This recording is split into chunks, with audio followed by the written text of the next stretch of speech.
Well, I think in a lot of ways, the movement could be bigger than ever. His goal was to go on campus and prompt sometimes uncomfortable conversations.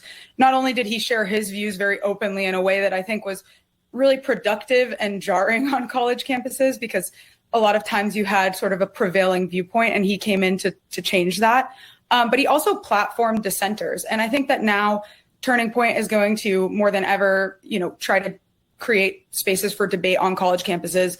They have hundreds of chapters around the country. I don't see them slowing down in any way with prompting the debates that Charlie really stood for.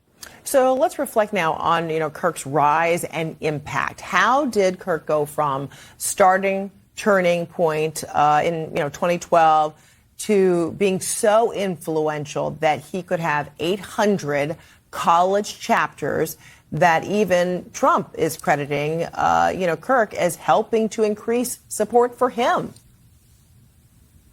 Well, I think in a lot of ways, look, a lot of people had issues with some of his opinions, but I think it's really admirable that he was willing to air them so honestly in hostile environments. And I think he struck a chord with a lot of either conservatives on campus or anyone of any ideology that really felt like they weren't able to have a conversation with the prevailing progressive orthodoxies on campus. And he was willing to have these conversations in this cancel culture period. He really leaned into disagreement without ever cutting off his dissenters. He always gave them a platform. And it's interesting, if you scroll through his Instagram, as I've been doing, just reflecting and writing about him, a lot of times he'd make a very controversial statement and then invite his commenters to, quote, prove me wrong. Like an example and I think would that be what? is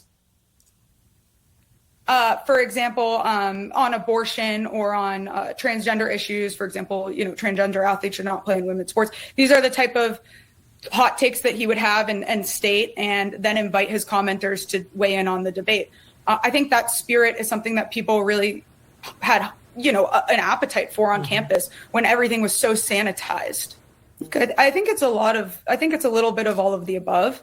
But certainly Kirk was a gifted debater and orator, whether you agreed with what he was saying or not. He was just a fantastic speaker.